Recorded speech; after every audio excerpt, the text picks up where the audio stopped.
Pada era revolusi industri 4.0, transformasi digital merupakan hal yang tak terhindarkan.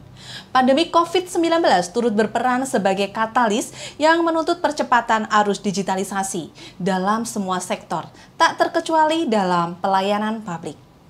Adanya pembatasan mobilitas masyarakat dan meminimalisir interaksi secara langsung mendorong terjadinya loncatan transformasi digital pada berbagai pelayanan publik.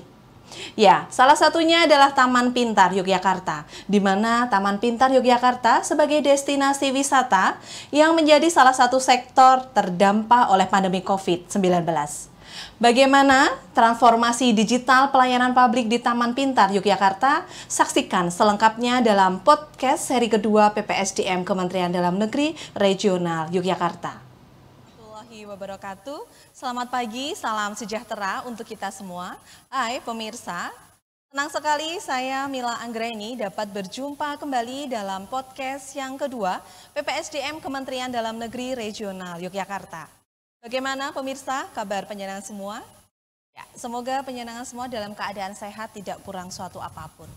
Baik, pada podcast seri kedua yang kita selenggarakan pada pagi yang berbahagia ini, kita akan mengangkat tema yaitu transformasi digital pelayanan publik di Taman Pintar. Nah, sudah hadir pada kesempatan ini selaku narasumber, beliau adalah Ibu Karmila SEMA MEC Dev. Beliau adalah Kepala Seksi Kerjasama dan Pemasaran Taman Pintar Yogyakarta. Baik pemirsa, mari kita sapa beliau. Assalamualaikum Ibu Karmila. Waalaikumsalam. Ibu, bagaimana kabarnya? Sehat Ibu? Alhamdulillah sehat-sehat Mbak Mila. Alhamdulillah.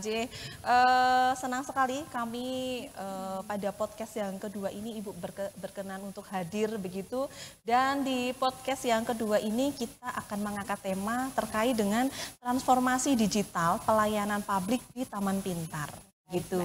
Nah, Bu Karmila, sebelum kita mulai untuk berbincang lebih lanjut, barangkali ada di antara pemirsa yang belum pernah ke Taman Pintar, begitu nggih? Atau malah justru sudah pernah ke Taman Pintar, tapi mungkin dalam waktu dekat ini belum sampai atau belum sempat untuk berkunjung kembali. Ya. Nah, baik pemirsa, ini kita akan diajak oleh Ibu Karmila untuk jalan-jalan ke Taman Pintar melalui video berikut. Selamat saat ini. Di era pandemi COVID-19 ini, kami telah menyusun dan menyiapkan tatanan baru bagi para pengunjung. Harapan kami bisa ditaati dan dipatuhi oleh seluruh pengunjung.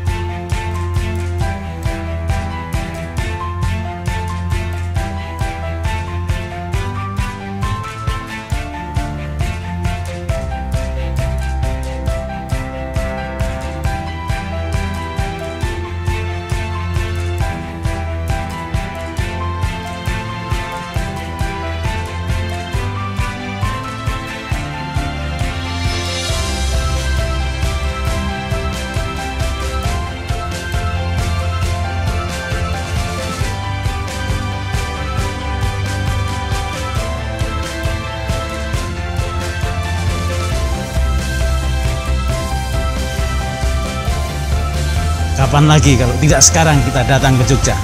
Selamat datang di kota Yogyakarta. Kami siap menyambut kedatangan saudara-saudaraku semuanya.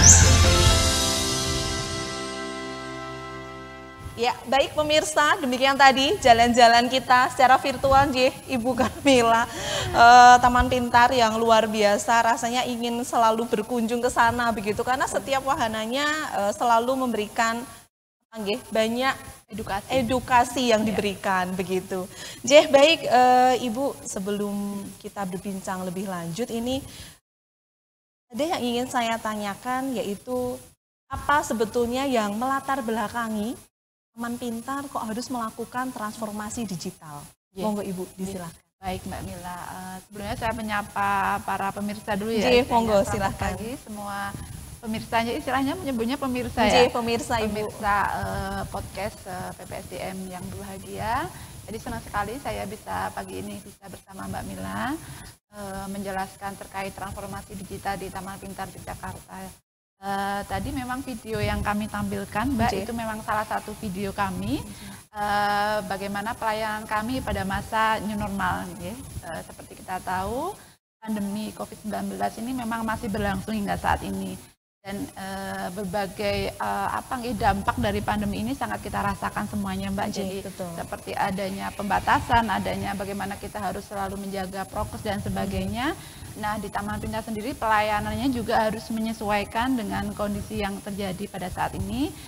Supaya apa? Supaya memang bagaimana kita tetap bisa melayani masyarakat di tengah keterbatasan. Dan ini juga menjadi salah satu latar belakang, Mbak, adanya transformasi pelayanan digital di Taman Pintar. Jadi memang selain karena memang pandemi, jadi Taman Pintar ini sebagai sebuah wahana edukasi yang dikelola oleh pemerintah Kota Yogyakarta juga memang menjadi suatu keharusan bagi kami untuk senantiasa mengikuti mengikuti perkembangan yang terjadi di masyarakat, terutama perkembangan terkait pengetahuan dan teknologi dan bagaimana masyarakat saat ini interaksi. Jadi kita memang harus mengikuti lah, Mbak, dengan perkembangan zaman yang sekarang. Tidak boleh ketinggalan. Tidak boleh ketinggalan. Baik Ibu, terima kasih. Jadi memang betul sekali tadi yang Ibu sampaikan, bahwa digitalisasi itu sudah merubah perilaku masyarakat kita. Betul. Bagaimana dengan pemenuhan kebutuhan, juga bagaimana terkait dengan pelayanan yang, terutama pelayanan publik itu, Ibu, yang harus kita berikan. Walaupun dalam kondisi pandemik tentu saja kita dituntut untuk terus berinovasi, berpikir kritis dan juga kreatif, kurang lebih seperti itu. Iya, benar. Kemudian transformasi digital pelayanan publik di Taman Pintar itu seperti apa, Ibu? Sebenarnya ini merupakan sebuah proses ya, Mbak ya. Jadi sebuah proses bagaimana kita menggunakan teknologi ini untuk istilahnya memperbaiki proses pelayanan di Taman Pintar, mempermudah proses pelayanan, kemudian mengubah budaya juga supaya kita juga bisa tetap berinteraksi tadi ya dengan masyarakat dan juga dalam rangka bagaimana kita menerapkan e-government atau pemerintahan yang berbasis elektronik yang memang sudah digencarkan sejak lama ya. Dan ini jadi merupakan kalau transformasi juga sebuah loncatan juga. Jadi semula yang memang masih mungkin semi ada elektronik, semi pakai digital, tapi sekarang ini mau tidak mau memang harus melompat ya, Mbak. Melompat dalam artian inovasinya benar-benar harus sangat-sangat berbeda dengan yang sudah kita jalankan sekarang gitu. Luar biasa. Berarti Taman Pintar walaupun dalam kondisi pandemi COVID-19 juga harus tetap beradaptasi begitu, agar tetap memberikan pelayanan kepada masyarakat. Baik. Kemudian Ibu Karmila, apa sebetulnya tujuan dari transformasi digital pada pelayanan publik di Taman Pintar? Iya. Jadi memang ada beberapa hal yang ingin kita capai ya dengan adanya transformasi pelayanan digital di Taman Pintar. Yang pertama, secara internal kita berusaha untuk memperbaiki kinerja layanan internal, baik itu dari sisi pengelolaan keuangan misalnya, kemudian pengelolaan sumber daya manusia, pengelolaan sarana prasarana yang ada di Taman Pintar sendiri. Itu harus kita kelola dengan sistem yang baik, dengan SOP yang baik, dan dengan proses bisnis yang benar dan akuntabel ya. Jadi segala sesuatunya bisa dipertanggungjawabkan, bisa transparan. Kemudian untuk secara pelayanan kepada masyarakat juga dalam rangka supaya kita bisa menyesuaikan diri tadi dengan perubahan cara masyarakat berinteraksi, bertransaksi, cara masyarakat mencari informasi, sekarang semuanya sudah berubah. Jadi sudah ada dalam genggaman, istilahnya masyarakat kan sekarang sebagai contoh misalnya ingin pergi ke suatu tempat, mereka mesti akan mencari informasi terlebih dahulu melalui handphone mereka misalnya katakanlah, atau melalui ulasan-ulasan review dari platform digital yang ada. Kemudian bagaimana juga kita menyesuaikan diri dalam kondisi pandemi ini, Mbak. Tadi kita sebutkan bahwa adanya pembatasan interaksi secara luas, kemudian kita harus tetap menjaga prokes. Jadi kita juga misalnya adanya kebijakan WFH atau sekolah dari rumah juga. Nah, itu juga mempengaruhi pelayanan yang ada di Taman Pintar, karena memang istilahnya target pasar atau target layanan utama kami tentu saja dari pelajar sekolah dan dari dunia pendidikan yang lain. Jadi kita juga memang harus menyesuaikan itu, Mbak. Beberapa tujuannya. Dengan adanya transformasi digital di Taman Pintar, beberapa hal tujuannya dapat tercapai dengan baik, begitu aja Ibu. Nah, kemudian kalau manfaat sendiri dari transformasi digital di Taman Pintar itu seperti apa Ibu dalam hal pelayanan publik? Kami merasakan banyak sekali sebenarnya manfaat kalau kita memang serius atau niat memang melaksanakan transformasi digital itu dari tadi aspek internal maupun aspek eksternal pelayanan kepada pengunjung. Yang pertama jelas kita meningkatkan kenyamanan pengunjung, bisa lebih mudah mengakses informasi maupun pelayanan yang ada di Taman Pintar. Kemudian kita mengurangi istilahnya katakanlah antrian, bisa misalnya melalui pemesanan tiket melalui online, begitu kan, mengurangi antrian di tempat.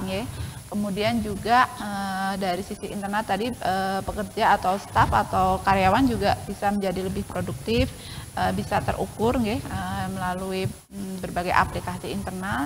Kemudian kita bisa menyajikan laporan katakanlah menjadi lebih mudah, lebih cepat dan real time begitu, misalnya ditanya tentang berapa sih pengunjung Taman Pintar hari ini, karena kita sudah ada tercatat secara digital, kita sudah bisa menyajikan berbagai informasi yang dibutuhkan. Itu beberapa manfaat yang kami rasakan dan tentunya semuanya memang berorientasi pada pelayanan kepada pengunjung begitu, Mbak. Luar biasa Ibu, dengan adanya transformasi digital memang segala hal itu menjadi lebih mudah begitu. Betul sekali. Bahkan ada ahli yang atau pakar yang mengatakan bahwa formula sukses di masa lalu itu bisa menyebabkan kegagalan pada masa depan. Tentu saja jika itu tidak tidak segera menyesuaikan diri. Betul karena sekali. Segala sesuatunya tentu saja berubah gitu. Bahkan yang tidak berubah itu hanya perubahan itu sendiri, kurang lebih kan seperti itu Ibu. Baik, kemudian kami sangat penasaran Ibu, bagaimana bentuk-bentuk transformasi digital ada Taman Pintar, terutama dalam hal pelayanan publik. Monggo Ibu, silahkan. Baik. Jadi memang untuk pelayanan digital di Taman Pintar sendiri sudah kita mulai sejak lama ya Mbak. Jadi memang sejak 2016 dulu memang sudah ada istilahnya namanya kita inisiatif untuk e-ticketingnya Taman Pintar itu sudah kita rintis sejak lama. Nah, kalau kita bagi secara garis besar itu memang tadi kita ada yang untuk pelayanan internal, kemudian yang memang transformasi digital yang kita tujukan untuk pengunjung ya Mbak. Jadi kalau yang misalnya internal misalnya kita tentu saja semua sudah berbasis sistem informasi ataupun aplikasi, katakanlah untuk internal kita memang ada SIM untuk pencatatan pengunjung harian. Jadi kalau mungkin di beberapa destinasi wisata lain mungkin belum banyak Mbak, katakanlah mereka masih dengan sistem karcis begitu pakai istilahnya masih manual Kalau di Taman Pintar kan kita sudah pakai barcode ya. Jadi sudah tinggal praktis Ibu, datang kemudian kita barcode juga mengurangi kontak fisik mungkin. Betul sekali. Jadi pengunjung pertama bisa memanfaatkan tadi untuk online ticketing, memesan tiket melalui online. Jadi sebelum datang ke Taman Pintar sudah pesan dulu bisa. Kemudian kalau misalnya memang tidak menggunakan online, misalnya datang ke Taman Pintar, itu kita berikan barcode, nanti akan di-scan sendiri. Dan itu otomatis akan tercatat pada sistem pendapatan kita Mbak. Jadi berapa yang kita pengunjung kita hari itu akan terekam dengan sistem tersebut. Nanti akan misalnya mau di gedung Olva Kota hari ini berapa orang, di wahana apa hari ini berapa orang. Nah itu secara otomatis masuk ke sistem sehingga nanti di pelaporan kita pun akan lebih cepat begitu Jadi misalnya di hari ini berapa sih pengunjung, berapa sih pendapatan kita. Nah dari sisi akuntabelnya juga bisa sangat tercatat dengan jelas Ibu. Sangat jadi menghindari berbagai hal yang tidak kita inginkan juga. Kemudian yang lain banyak sekali Mbak sebenarnya. Kita juga dari sistem pembayarannya pengunjung bisa memanfaatkan pembayaran yang non tunai begitu dengan berbagai e-money atau e-wallet yang mereka miliki. Kita menyediakan misalnya QRIS-nya, cukup menyediakan QRIS. Jadi pengunjung mau pakai GoPay, mau pakai apa istilahnya OVO ataupun Dana atau apapun, itu bisa kita layani begitu. Seandainya mereka memang terutama anak-anak sekarang ya Mbak ya, itu sudah pokoknya mereka nggak bawa cash lah istilahnya, bahkan beli gorengan atau beli apapun mereka sebenarnya sudah cashless, pakai QR code, jadi kita jangan sampai ketinggalan. Nah, dalam hal ini kita juga bekerja sama dengan berbagai bank juga Mbak untuk penyediaan yang pakai sistem edisi, misalnya mau gesek juga bisa. Nah, kemudian yang lain sebagai contoh kita pada masa pandemi ini mengembangkan layanan virtual Mbak. Nah, kita ada namanya Taman Pintar Sensation Virtual Tour. Oh, virtual tour jadi. Iya, virtual tour di Taman Pintar itu kita mulai pada masa pandemi. Pada waktu itu kita dipaksa untuk tutup layanan ya. Oh, kita bagaimana tuh kita dalam keadaan seperti itu penuh keterbatasan, kita ada masyarakat yang sebenarnya masih ingin berkunjung tapi kita tidak bisa melayani secara langsung. Nah, kemudian kita mengembangkan tadi virtual tour, virtual tour, dan alhamdulillah sampai pagi ini masih ada yang memanfaatkan layanan tersebut. Layanan virtual tour, Jadi dengan adanya layanan virtual tour ini yang memang mungkin sekolah-sekolah yang belum istilahnya belum mengizinkan ya untuk outing secara langsung, itu bisa mengikuti virtual tour, dan keuntungannya itu sekolah yang jauh bahkan yang dari luar Jawa atau luar negeri itu bisa mengikuti. Tetap bisa menikmati wahana yang ada di Taman Pintar yang kayak akan edukasi gitu. Benar, jadi itu bahkan sampai kemarin kita ada dari sekolah luar negeri juga yang di Riyadh dan di Jeddah dan di Malaysia itu mengikuti virtual tournya Taman Pintar. Biasa. Jadi memang kita kemarin juga tidak menyangka ya untuk virtual tour bisa sebanyak itu, dan meskipun sekarang sudah ada juga yang datang langsung, tapi ternyata masih juga masyarakat yang atau sekolah yang menggunakan virtual tour. Kemudian masih banyak lagi Mbak layanan virtual juga. Ada Taman Pintar 360 derajat, kemudian yang kita bisa juga diakses dari YouTube-nya Taman Pintar. Jadi seperti itu untuk eksternalnya. Kemudian dari sisi aduan, layanan aduan kita sudah menggunakan digital juga. Banyak sih Mbak, jadi saya kalau menyebutkan nanti enggak habis-habis ya yang luar biasa nggih Bu. Di tengah bisa dibilang kesulitan begitu yang kita hadapi pada saat pandemi COVID-19, seperti Pegas ternyata begitu ditekan tetapi justru malah loncatannya. Nah, itu yang mengakibatkan dari Taman Pintar muncul kreativitas, inovasi begitu, adanya virtual tour gitu nih Bu, yang bisa diakses oleh seluruh, bahkan di dunia siapapun yang ingin mengakses itu sangat dimungkinkan begitu. Jadi baik, tentu saja Ibu dalam pelaksanaan transformasi digital dalam pelayanan publik di Taman Pintar tidak bisa dipungkiri Ibu, pasti ada kendala-kendala yang dihadapi. Nah, ini apakah ada kendala? Kalau ada itu bentuk-bentuk kendalanya seperti apa Ibu? Monggo silahkan. Ya, tentu saja kalau untuk ini yang pertama yang kita rasakan ya Mbak, setelah kita terapkan itu kita kan memang harus selalu mengevaluasi setiap layanan yang kita berikan, terutama yang terkait digital. Mungkin yang pertama itu kita masih menemukan beberapa masyarakat itu yang masih istilahnya dari sisi culture atau budaya itu belum bisa menerima, terutama misalnya kalau di Taman Pintar itu kan memang jenis atau tipe pengunjung itu dari anak-anak sampai orang tua, dan kita dari berbagai daerah di seluruh Indonesia, kemudian dari berbagai istilahnya taraf ekonominya gitu, jadi macam-macam.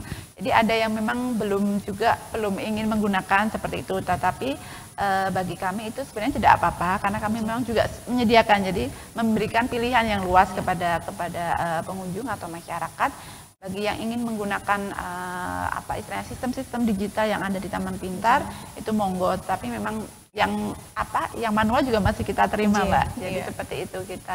Kemudian yang kedua juga tentu saja dari aspek internal juga masih ada, mungkin kita memerlukan lebih banyak sumber daya juga untuk pengelolaan secara maintenance-nya, kemudian sistemnya untuk sistem informasi kan tentu saja dibutuhkan operator, admin, kemudian jadi merubah mindset teman-teman kita sendiri bahwa sebenarnya transformasi digital itu sebenarnya bermanfaat akan kembali pada kita gitu ya. Jadi akan mempermudah kita meningkatkan produktivitas ya.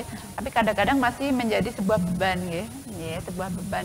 Waduh saya harus menginput ini, saya harus ini. Jadi itu kadang yang masih menjadi kendala. Kendalanya di sana karena ada beberapa aplikasi yang banyak sekali sekarang ya.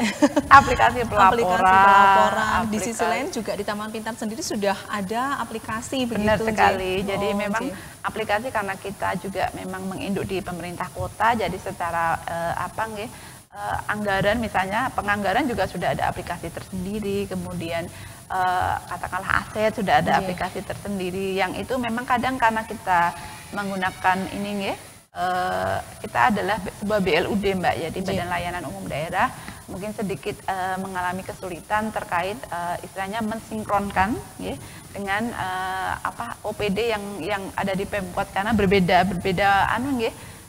mindset ya katakanlah kalau kami memang dituntut untuk lebih efisien begitu dalam berbagai hal sebagai BLUD supaya kita dalam operasional itu tetap bisa optimal itu kan kita juga harus dituntut efisiensi. Sementara kalau di Pemkot kan mindsetnya memang secara anggaran harus terserap. Nah itu perbedaan mindset itu yang kadang menjadi benturan dalam kita mengaplikasikan sebuah sistem secara sinkron dengan milik Pemkot begitu Mbak. Luar biasa. Kemudian Ibu kalau tentu saja nih ASN atau SDM yang ada di Taman Pintar itu kan menjadi penggerak dari transformasi digital. Nah, apakah dari ASN Nyun Sewu atau mungkin SDM yang ada di sana itu ada kesulitan begitu terkait dengan digital tadi?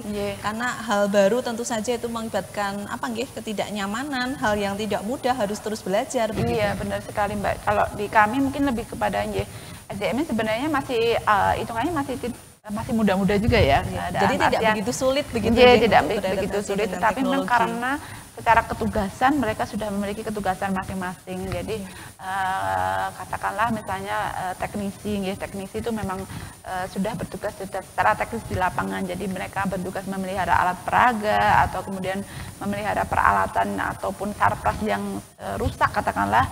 Tapi di satu sisi mereka juga harus misalnya katakanlah mempunyai tugas dalam sistem aplikasi harus menginput. Jadi kadang seperti itu yang kita temui di lapangan jadi memang harus bisa membagi waktu kapan mereka memang harus bertugas dan kapan memang harus memaintenance dari SIM ataupun aplikasi yang memang kita miliki yang sebenarnya kita tujukan sebenarnya untuk supaya mereka lebih mudah sebenarnya, tapi memang memerlukan istilahnya kita terus memberikan motivasi buat teman-teman supaya menjalankan ini ya dengan atau pemeliharaan ataupun penginputan itu dengan meluangkan waktu lah supaya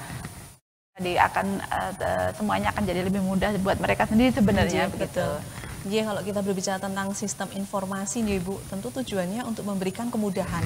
Tetapi ya memang harus diimbangi dari SDM-nya sendiri, harus ada bisa dibilang peningkatan kompetensi begitu mungkin melalui pelatihan dan sebagainya. Ya tujuannya tentu agar organisasi dapat berjalan dengan kinerjanya lebih baik dan tadi Ibu ngendiko agar lebih efisien begitu. Akuntabel dan karena kan kita di Taman Pintar ini sudah memiliki zona integritas ya, kita sudah ditetapkan menjadi zona integritas sejak tahun 2000 sudah lama Mbak untuk zona integritas dari KPK jadi kemudian kita di Taman Pintar sendiri sebenarnya kan sudah dipandang sebagai sebuah inovasi. Jadi kalau kita secara internal sendiri tidak terus berinovasi, mengikuti perkembangan dan mau belajar tadi hal-hal baru, tentu saja kita akan menjadi tertinggal begitu. Betul sekali. Luar biasa ternyata pemirsa di era pandemi COVID-19 yang kemarin sempat melanda kita semua, di semua sektor juga terdampak. Nah, tidak luput di Taman Pintar sendiri ternyata mampu Ibu untuk menghadapi guncangan hadirnya pandemi COVID-19. Tentu saja semua juga berperan begitu, baik dari organisasi memberikan dukungan dan dari SDM-nya yang tentu saja mau berubah begitu. Betul. Luar biasa. Ada satu kutipan ini yang tepat sekali dengan apa yang telah dilakukan oleh Taman Pintar yang disampaikan oleh pakar manajemen yaitu Peter Drucker gitu Ibu, mengatakan bahwa bahaya terbesar saat organisasi menghadapi guncangan bukan pada besarnya guncangan tersebut, tetapi bagaimana penggunaan pengetahuan yang sudah kadaluarsa itu masih digunakan. Oh, iya. Artinya tidak mampu untuk beradaptasi dengan baik begitu. Iya. Justru dalam situasi pandemi COVID-19 kita diharapkan tetap berpikir kritis begitu ya, agar kreatif dan juga inovatif. Baik, terima kasih Ibu Karmila atas bincang-bincangnya. Ini cukup menarik, tetapi mohon maaf ini waktu yang membatasi kita. Barangkali nanti Ibu berkenan di podcast kami selanjutnya, kami undang kembali. Kalau berbicara tentang Taman Pintar itu menjadi ingin segera main ke sana Ibu, karena semua wahananya penuh dengan edukasi begitu. Terima kasih Ibu sudah meluangkan waktu dan sharing ilmu untuk kita semua. Baik, ASN sebagai penggerak transformasi digital tentu saja kita harus menjadi teladan begitu dan selalu siap menghadapi perubahan dengan terus berpikir kritis, kemudian kita kreatif dan juga inovatif. Selanjutnya sebagai penutup sejalan dengan tema pada podcast kedua PPSDM Kemendagri Regional Yogyakarta, saya izin akan menyampaikan pesan dari Wakil Presiden kita. Beliau menyampaikan bahwa transformasi digital dalam pelayanan publik harus diikuti dengan perubahan mindset. Hal ini sangat diperlukan tidak hanya sekedar mengubah layanan menjadi online atau dengan menggunakan aplikasi digital saja, akan tetapi harus diikuti dengan perubahan perilaku. Baik, ASN berakhlak bangga melayani. Saya Mila Anggreni, izin undur diri pemirsa. Sampai berjumpa kembali pada podcast seri kedua. Pada podcast seri selanjutnya PPSDM Kementerian Dalam Negeri Regional Yogyakarta. Saya akhiri. Wassalamualaikum warahmatullahi wabarakatuh. Terima kasih pemirsa. Matur nuwun.